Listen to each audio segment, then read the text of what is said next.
Great to have you listening in today. As with previous seasons, it is my hope that the guests and their stories that I get to share with you this season can provide you with the tools and or insights that you need to know that you can make it through whatever is happening for you now.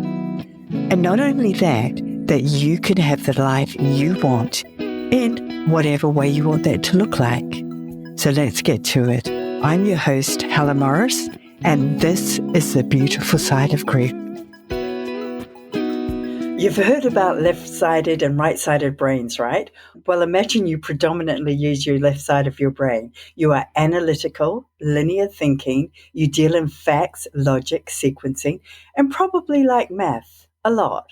And you don't deal so much with emotions and the fluffier side of life. So how does someone who thinks like this deal with grief, which we know is anything but logical, is nonlinear, and very much focused on emotions? My guest today, John Lodal, is going to help us explore that. When his wife and love of his life died in 2019, this retired engineer and author found himself in a place no amount of logic was going to help him navigate. His world imploded. He was open to feelings he had never felt before. He didn't recognize this person and needed to find a way forward. That is what he is going to share with us today.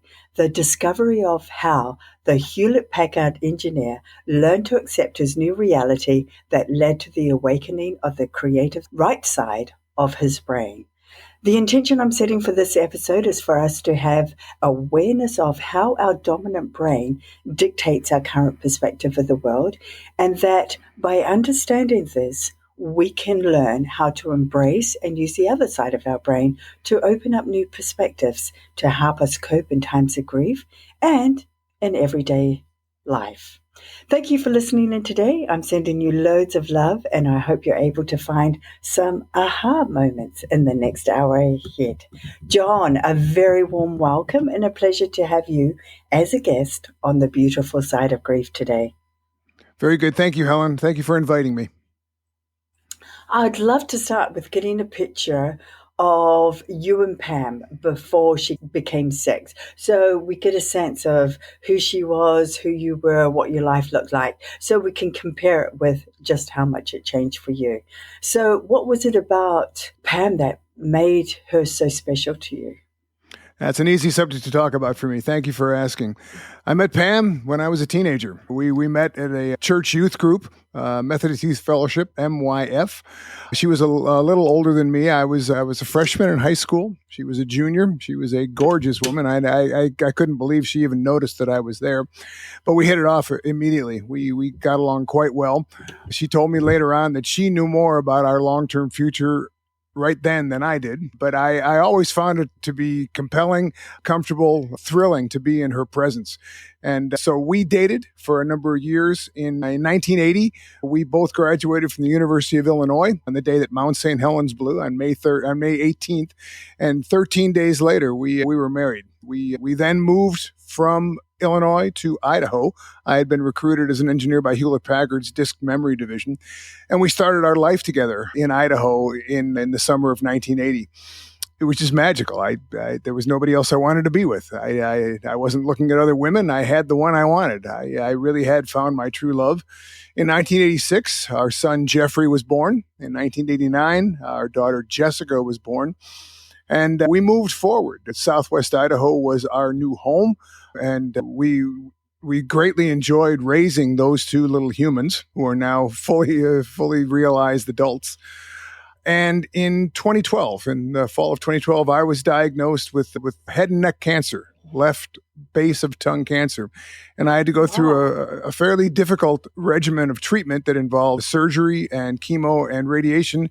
But in early 2013, I was declared cancer-free. In June of 2015, Pam was diagnosed with the exact same cancer, the left base of tongue, head and neck cancer.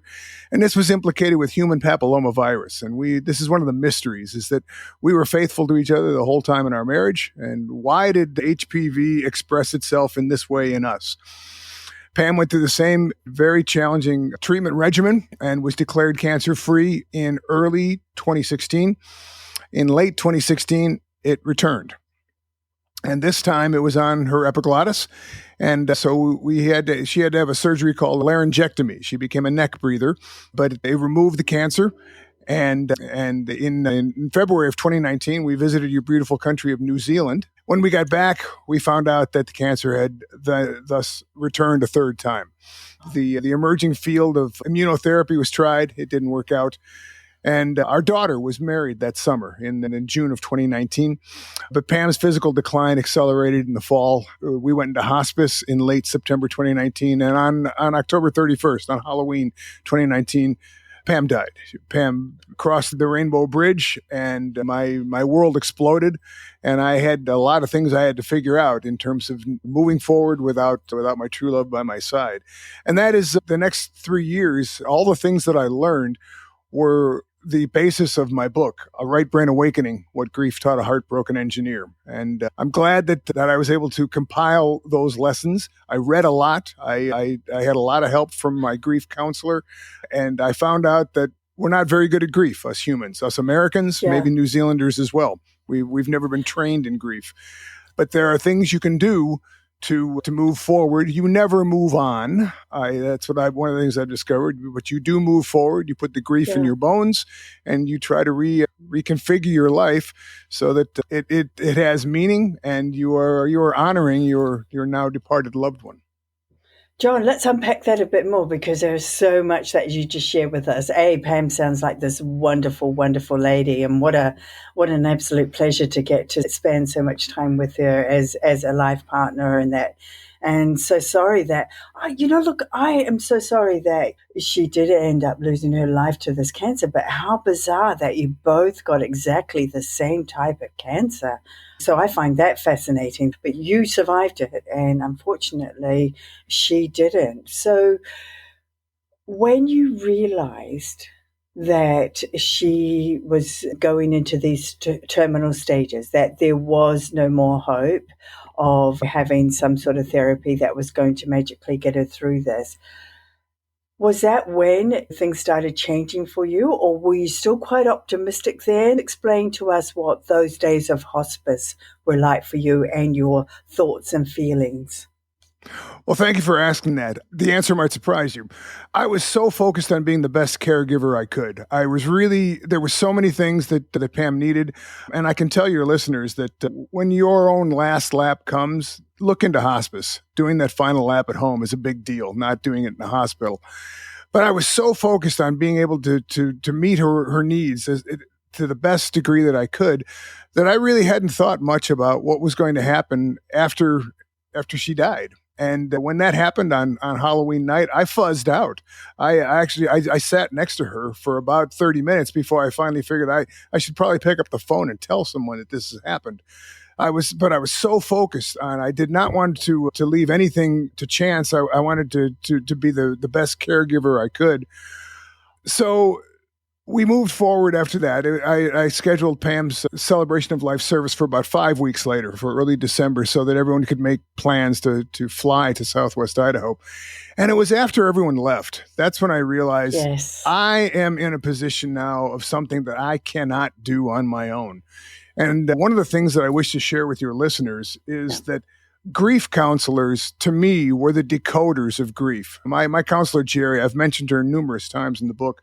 There were so many times when I came to a dead end, when I was not moving forward at all, and I had no idea what to do. And talking to Jerri numerous times, she was able to plant new ideas or give me some homework to do so that I could start making sense of what had happened and what I had to do next.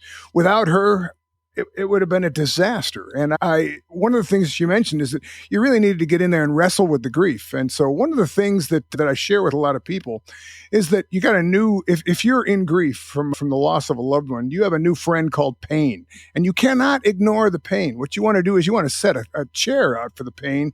You want to look at it. You want to talk to it. Sometimes you want to scream at it, but you want to get a real close look at it and say, okay, I know you're with me. You're not going anywhere. So let's make sure that we get to know each other really, really well.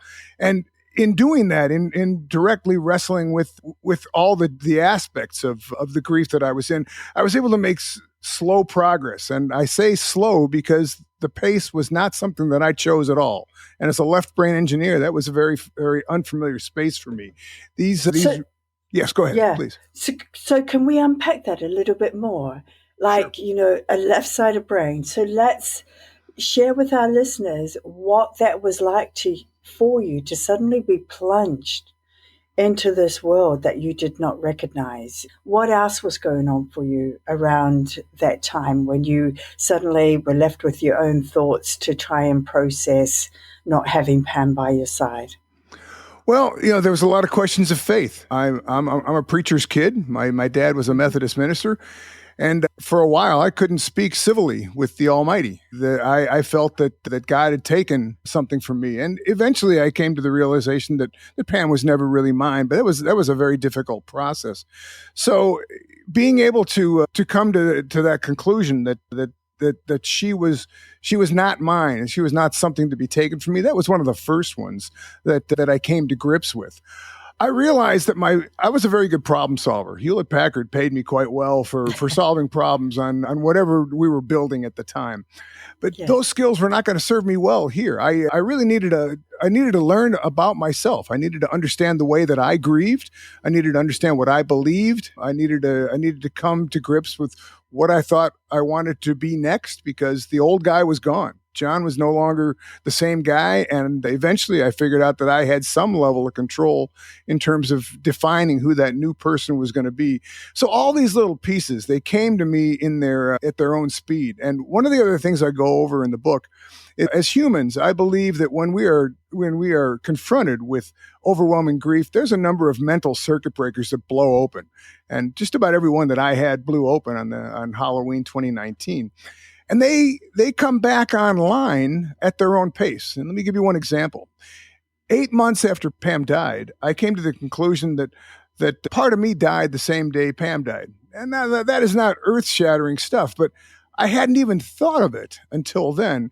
And I believe it was one of those mental circuit breakers clicking back in saying, okay, he's ready for this now.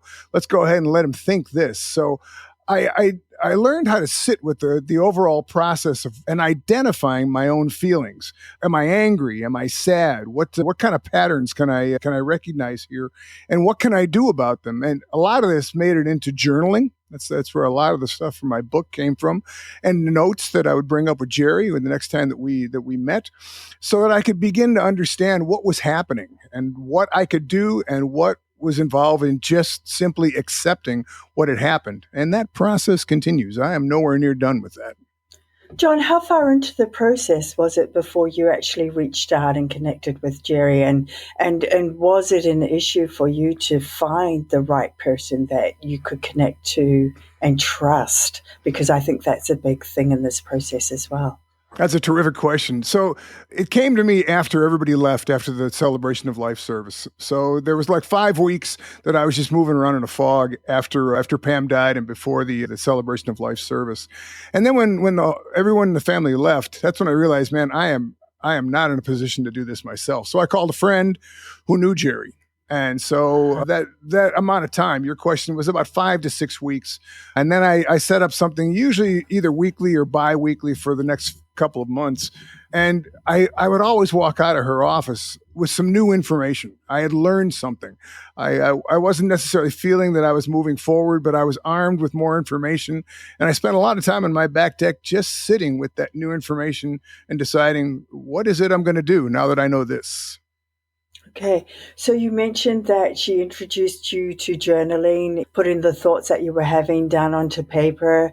What else? What else did she recommend for you that really helped you find your way again? Well, let me tell you one story. Mm-hmm. I was, as I mentioned, I could not have a civil conversation with God. I was extremely angry with the Almighty. I said, "You could have prevented this. Why did Pam have to go now?" And so Jerri asked me during one session, I told her this because I was stuck. I said, this really is preventing any forward motion at all within me. She goes, "Well, John, can you see God walking next to you right now in your grief?" And at that time I said, "No, nor is he invited or is she invited." And she goes, "Okay, I understand. Can you see any of your friends walking next to you as you process this deep grief?" I said, "Yes, there are some people that are doing their best to keep in touch with me."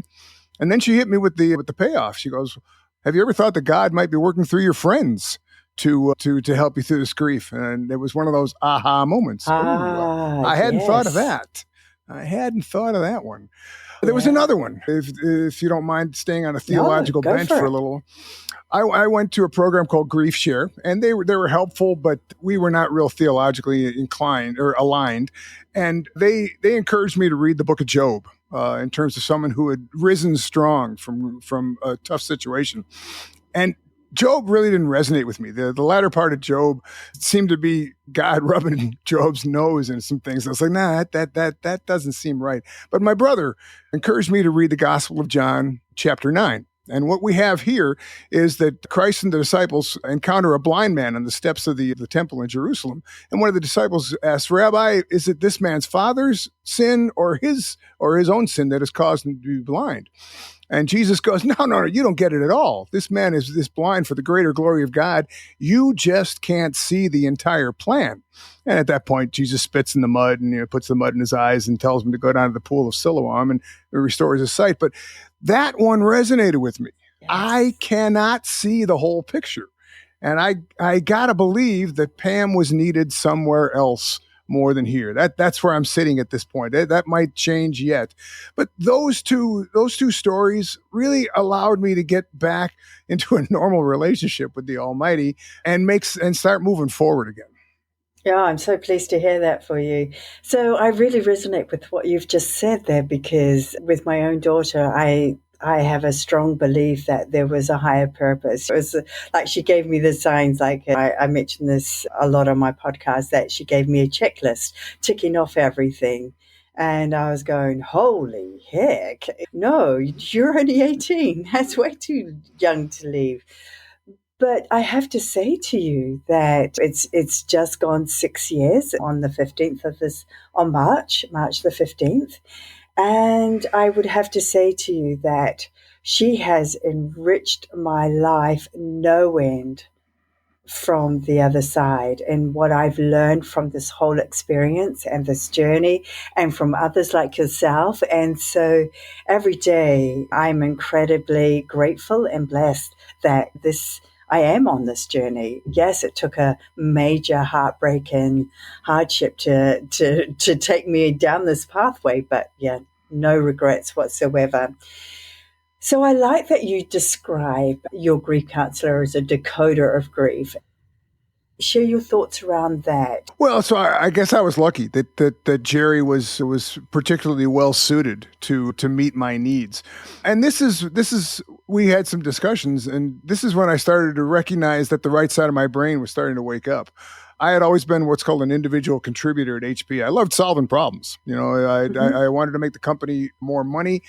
I had been offered jobs in management, but at that time in my life, I didn't want to manage another human. Yes. And what a metaphor for a left brain dominant individual. But she began to explain to me that the right side of my brain is where empathy comes from. And I found myself, when someone was in pain, when a friend was in pain, I would lean in and want to talk to them. And that wasn't the case before. I had an interesting writing experience in the summer of 2020. I banged out about 15 poems, which are some of which are in the book, and I never saw that coming. I was like, "Really, poetry?" And one of the things I learned was that it's incredibly important to be kind to ourselves in this whole process. And what that leads to is, if that is a conscious intent, you start becoming kind to others as well. And I was incredibly unkind to myself after I wrote the first few poems. I was, who'd want to read these things? I said, "Stop. Enough of that. Let's just see where this goes." So, the right side of my brain in terms of empathy and better listening skills. I was never a terrible listener, but I wasn't a really good listener. I'm much better now. And kindness. Those are all right brain skills that were forced to be confronted if I was going to make real progress in this journey of grief, this journey I never wanted to be on.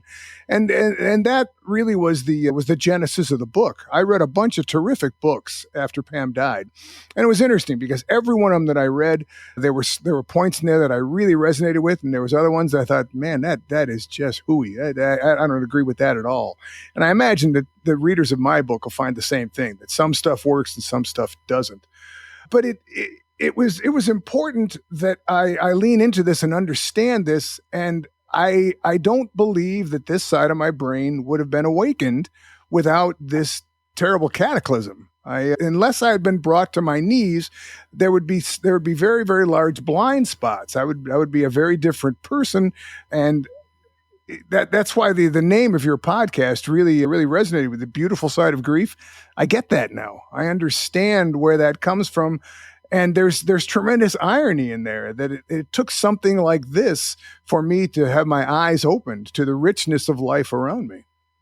That's what they say, John, is like when you experience something of this magnitude, it's like you're cracked wide open and all the pieces of you are just out there and you're just finding a way to put them back together again, to just try and find you again and try and find what your life going forward is going to look like.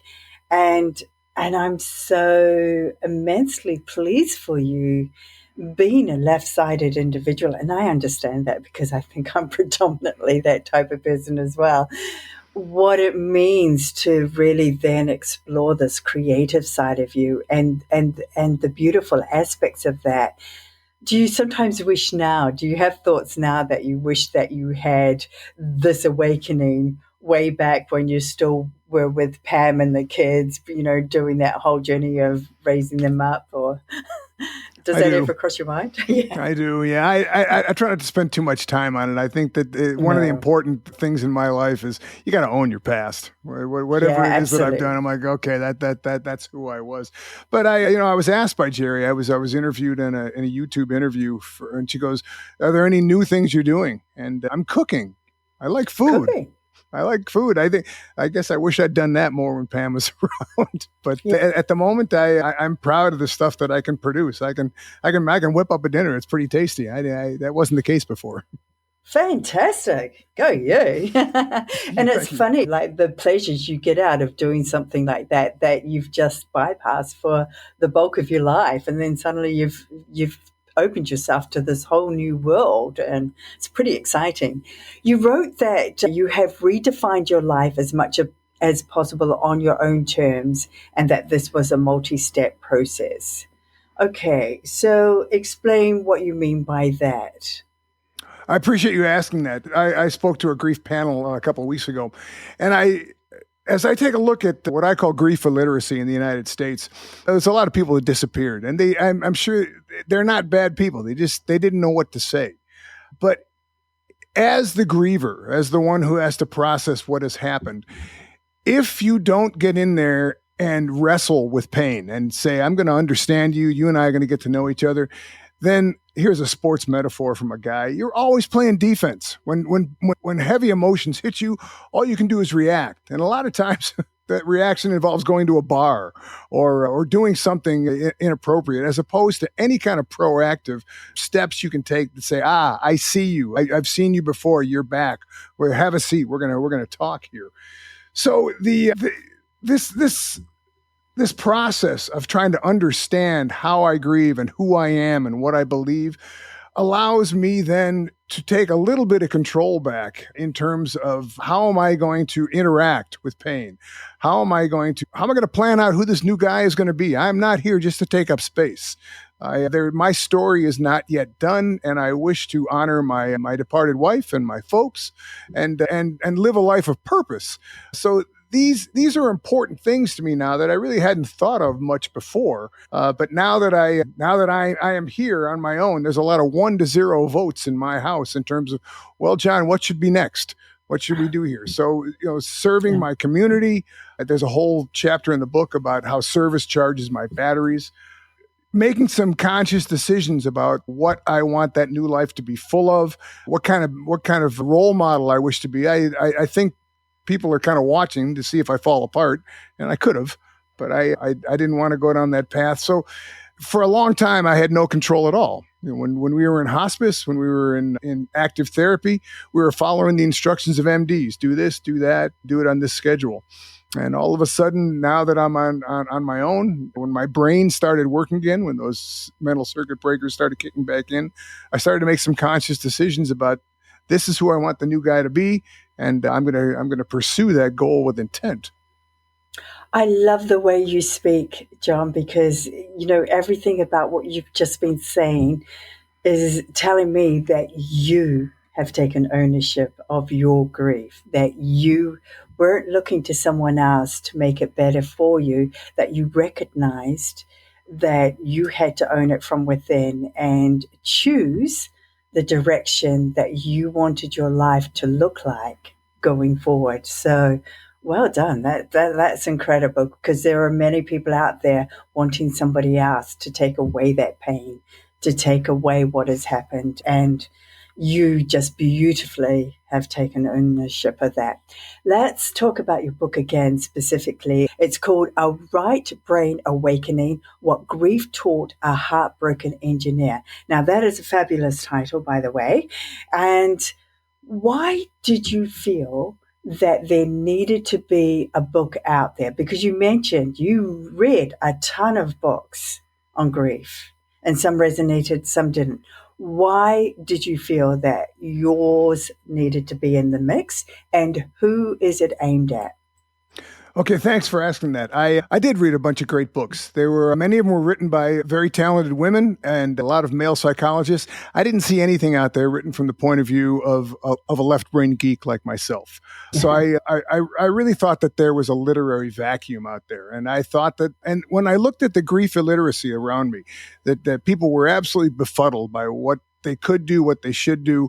I said there's a need in this culture for a bit of an instruction manual, if you will. And I wanted to tell the stories of what I learned and how I learned it. So after reading all those books, and there's an appendix in my book of the books that I read, I felt I had a lot of entries from Caring Bridge. I don't know if you're familiar with Caring Bridge. Yes, yes. This is something that Pam and I used when she was going through her laryngectomy surgery in 2017. And I did a lot of journaling. The journaling helped calm me down after Pam died. So I had a lot of source material. And I was like, a friend of mine said, John, I think you got a book there. I think you got to give it a go. So in January and February of 2022, I banged out about 40,000 words, and I found an editor, and I wasn't sure. When I sent the manuscript to Nancy, I thought there was a 50-50 chance she was going to come back and say, nah, nobody want to read this. She was very excited. She goes, I think you are addressing something that needs to be addressed out there from a point of view that a lot of people will resonate with. Initially, I thought that my book was for male grievers, and I still think that. But I think the vehicle, in terms of someone encountering the book, is probably going to be through grief counselors. So the people that I'd like to get in front of are people who are counseling others and say, take a look at this book. See if you want to include this in your library to see if this might help some of your clients, some of your patients. And I still think that's the way to go. I'm hoping that it is popular, but most of all, I'm glad I wrote it. Nancy was a tremendous editor in that she made it a much more readable book, and I didn't lose my voice along the way. When I read it, I'm like, that's still me. And the audiobook is being produced right now. So if you consume books on Audible, mine will be out there in a few months. Oh, that sounds fantastic. And I love that what you're actually doing is also delving into your emotions, and you're writing about your emotions. And I imagine that can be a tough thing to do for somebody like you. It can be. I had to take my time, and I got to tell you, there's another aspect to this. So I was encouraged to do the audiobook. I wasn't sure it was a good idea, and it was going to cost more money, of course. And so I finally decided, okay, let's go ahead and do this. And I contacted someone that Nancy put me in touch with, and he sent me back some audio files so that I could evaluate the auditions. And there's a number of entries in the book that are Caring Bridge entries from Pam. So we were auditioning both male and female voices. And when I listened to these other voices reading my words or reading Pam's words, boy, I had to stop. I had to pause and just and have a cup of coffee and just sit for a few minutes. It's like, wow, that one really nailed me to the floor in terms of hearing a different voice reading my stuff or reading Pam's stuff. But I think the good news there is that there was a clear winner to my ears for the male and female voice, and I'm looking forward to doing the proofreading or the proof hearing, if you will, in the near future. But it's coming, and that was quite an experience listening to my words being spoken by someone else. Do you know, and I'm glad you're putting it into Audible for somebody like me. My days are busy, busy, busy. And it's when I'm walking or, before I'm ready just to head off to sleep, I will often pop on an Audible book and take a listen to that. And I think there are many, many people out there like me. So I'm glad that you decided to do that because you have a lot of really good information to share. What do you want left-sided brained people to know? So I've got a couple of things here, and if you will, I'm going to lean into my left side of my brain. I've got a number of points that I like to share with folks. We talked about pain being your new full-time companion. That's if you can take yourself to that space, that's a big deal. I was less than happy about how quiet my phone was. So I was delving into deep grief right as COVID hit. So my house and my phone were awfully quiet. And one of the things I read in one of the books I read is that if you can assume that your friends are doing the best that they can and then give them the benefit of the doubt, oh, that's huge. It changed everything. All of a sudden, the anger at my quiet phone went away. And now I would always have to set that intent. This is not something that happened naturally, but if I would say, they're just doing the best they can, things got a lot better. And I would give them a lot more rhythm, if you will. I write about that in the book as well. There were some steps I took to try to avoid that. Be kind to yourself. Be kind to everybody. Oh. Man, does this world need that? There is so much snarling going on between us right now, and it starts with just being kind to yourself. And one I think it was Brene Brown's book. I think it was Rising Strong. The question was, what would kindness to myself look like today?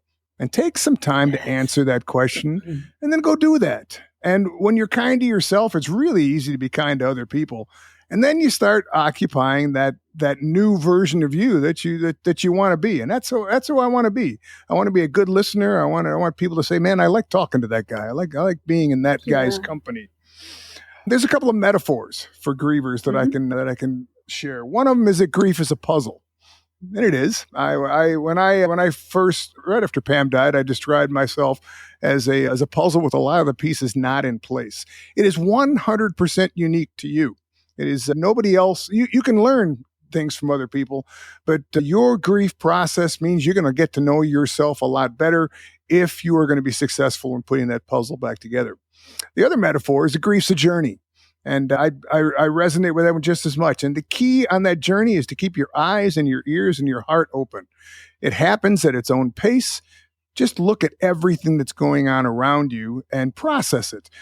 We are not in control. That pace is set by something else, and we are heartbroken. And a lot of times our heart and our head are not at 100% capacity. We're not working as well as we should because we're still being safeguarded by those mental circuit breakers. But that journey is 100% unique to you. And enjoy the ride. This is the classic situation where this is not about the destination at all. This has everything to do about what you're learning, what you're seeing, who you're interacting with along the way. My story isn't done yet. All right. I miss Pam, and I believe my faith tells me I will see her again. But in the meantime, there are things to do, and I have unique skills. And maybe writing this book is one of those skills. So I am, while I still can, I am going to leave this place better than I found it. I'm going to figure out ways to do that. And I'm going to take steps so that there are positive ripples in my wake. Here's a good one for you. Okay. A lot of times we have telephone interactions with somebody who's doing a service for us. And at the end of those calls, I always tell people, hey, please take the rest of the day off. And I always get a laugh. It is a freebie. It is a free. They're like, really? I said, yeah. Tell your boss that you had to put up with me and that you think you need to go home now. And so those kind of things are so easy to do. You can leave positive ripples in your wake if you keep a couple of intentions in your pocket, ready to deploy when you're out there interacting with others. Oh gosh, I Go just ahead. love how soft, like I can tell you just are this beautiful, beautiful, loving, giving, caring individual, and it's such a pleasure to speak to you. I want to quickly touch on service and serving others, especially. I don't know about for you, but for me, that when I was able to give to others, that took me out of my own grief because when you give to others you're not focusing on yourself, and it was also the most heartwarming experiences, and I love giving to others now, being of service now. So share with us what your thoughts are around that, please, John. Well, there's a lot of pain in the world, and what you come to find as a griever is if you're keeping your eyes and your ears open, there is grief in every life. So everybody is carrying some of this around, and so there are lots of ways. I'm a fortunate guy in so many ways. I wish Pam were still here, but there are so many other aspects of my life where I'm so fortunate. And there are real problems out there to solve. I love being part and triggering tangible impact. I've worked with this nonprofit in Guatemala called Semilla Nueva, where we're developing a biofortified corn with enhanced protein and zinc and iron. This is a big deal. When you take a look at the overall value chain of the way that people eat in Guatemala, if we can supply this corn to them, within 1 or 2 generations, you're going to start getting bigger, healthier kids just by the work that we're doing. And so that is one that has really resonated with me because it's such a root cause fix. I'm a Rotarian. I'm president of my Rotary Club, Boise Sunrise, and I'm surrounded by high character people. And leading these people in terms of various projects addressing youth, addressing homelessness, addressing food insecurity. There are a lot of things we can do to put real fixes in place to improve the lives of so many. And it is great working with people like that. The people that you come across, the people that you encounter when you are doing service work, those are the people you want in your life.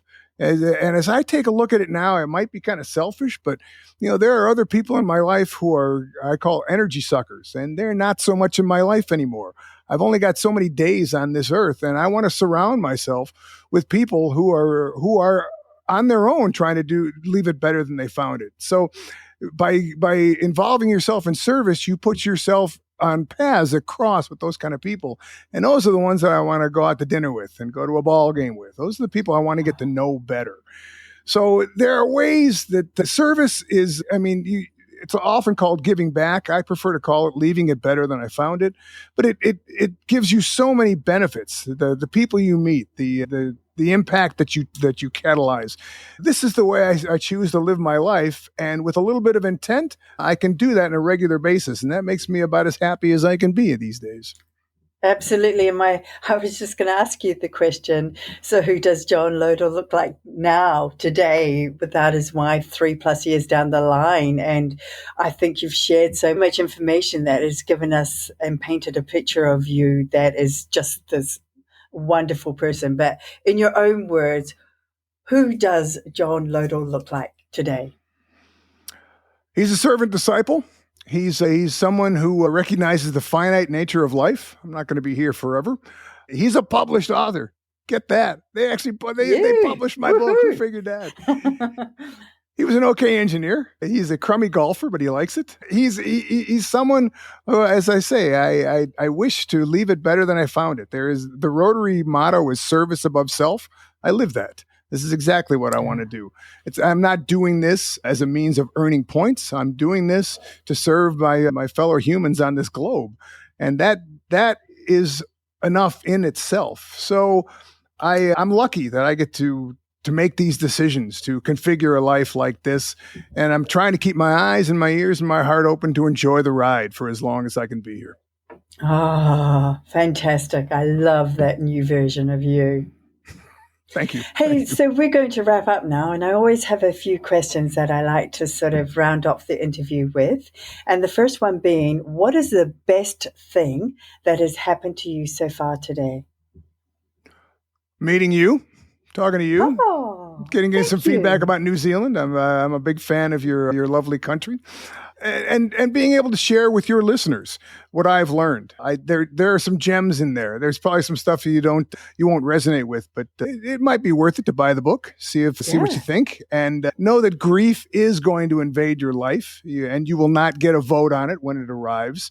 And hopefully you can be ready. You can say, okay, all right, I remember that guy from Southwest Idaho said this, this, and this, so that you can proactively stand up and do everything you can to deal with grief on your terms, so that you're not always playing defense. But it's being able to talk about Pam is always a delightful thing. And just talking to you today has been great. Oh, fantastic. Thank you for sharing that. What are you most grateful for? There's a good one. So I mentioned in the book that two of the first things I learned were being in the moment. Be here right now. You and I are talking, and nothing else it matters at the moment. And being grateful. And if I ever have a day where I'm having trouble figuring out gratitude, all I got to do is remember that Pam chose me to be her husband at all. I was such a lucky guy to be able to have her by my side as my wife for 39 years, and we dated for 7 years before that. So I got extremely lucky in that. There's other things, but the biggest one is that there was one guy who got to marry Pam, and that knucklehead was me. Oh, I don't think she sees it like that. I think she's very, very grateful for that opportunity as well. So and I think you've alluded to this already, but when you have moments in your day that are not going well, where you've sort of sunk into maybe a little bit of darkness in that, what's your go-to when your day turns to custard? Well, a lot of times I try to go out and do something so I break a sweat, get on my bike, go hit a bucket of golf balls. So physical activity helps that a lot. Service of some kind, and right now that's never a problem because there's so many things on my plate with respect to being the president of my Rotary Club, and then talking to friends. I've got a lot of really good friends who understand who I am, and they will listen to me. Or in the other side of the coin is listening to them, is leaning into that newly minted empath that wasn't there before. So some combination of those things usually puts me back on a more even keel. I can call my kids. I can talk to my grandkids. There's a number of strategies I can bring to the fore, but breaking the sweat is probably the first one. Go out there and put some miles in the bike, and then see how you feel when you get home. Yeah, those are great go-tos. John, we are going to have the links to how people can reach you, how they can find you, how they can find your book, A Right Brain Awakening, What Grief Taught a Heartbroken Engineer. And I'm definitely going to go and grab myself a copy of that. I might actually wait until the Audible comes out, because I love Audible books. Yeah. So we'll keep in touch, and you can let me know when that's out. So we're going to have all the links to that. But are there any final thoughts that you would like to leave our listeners with today? There's grief in every life. The bargain that we have bought into is that life is going to end. And unless you're the first one to go, then grief is going to land in your lap. So, and we now know, at least I now know, that this never comes up around the dinner table. So there's been no training on this. And it is a difficult thing, but it is a doable thing. And if you don't do something about it, a lot of other things can happen that you're not going to like much at all. So I encourage you and your listeners to think about, okay, grief has already happened to a number of them. Others, maybe not yet. But when it does happen, be ready to talk to someone about it. A grief counselor can really help because they decode it, because your brain is not working at full capacity. And then always try to lean into that attitude of gratitude. And if you can do that before your loved one leaves, which I think I did pretty well, that's a good thing. There's a lot of great things in your life. And if you're grateful for them, you're living a much more happy life, as opposed to always thinking about, but this didn't work out. Well, think about the stuff that did work out, and who's sitting next to you, and how lucky you are. And if you can put it in that frame, usually life gets a whole lot better. So gratitude. Gosh. Yeah. Yes, biggie. So, John, those are great parting thoughts. And I'm 100% behind you. My life is all about gratitude. Stop, take a look at what you have here and right now. And there's always, always many things to be grateful for, especially when you start looking at what's happening to those around the world. So, yeah, I love gratitude so much. I want to thank you so very, very much, John, for taking the time to speak to me today. What you have shared is far beyond what I imagined. Like I was truly, and I'm going to share this, I was truly expecting you still to be very much more, still left-brained.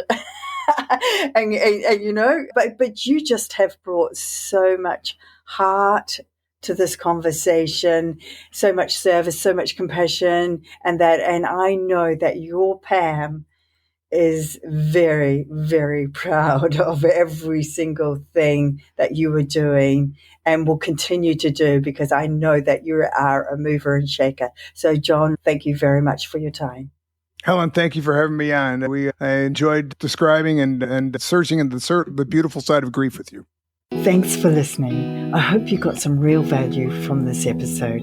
Let me know how I'm doing, or if there's a topic you'd like covered, by clicking on the Healing to Be You Gmail link or going to the Healing to Be You website. To get notified of new episodes, hit the subscribe button and please share if you know of someone who could benefit from this episode. Until next time, be kind to you and take good care.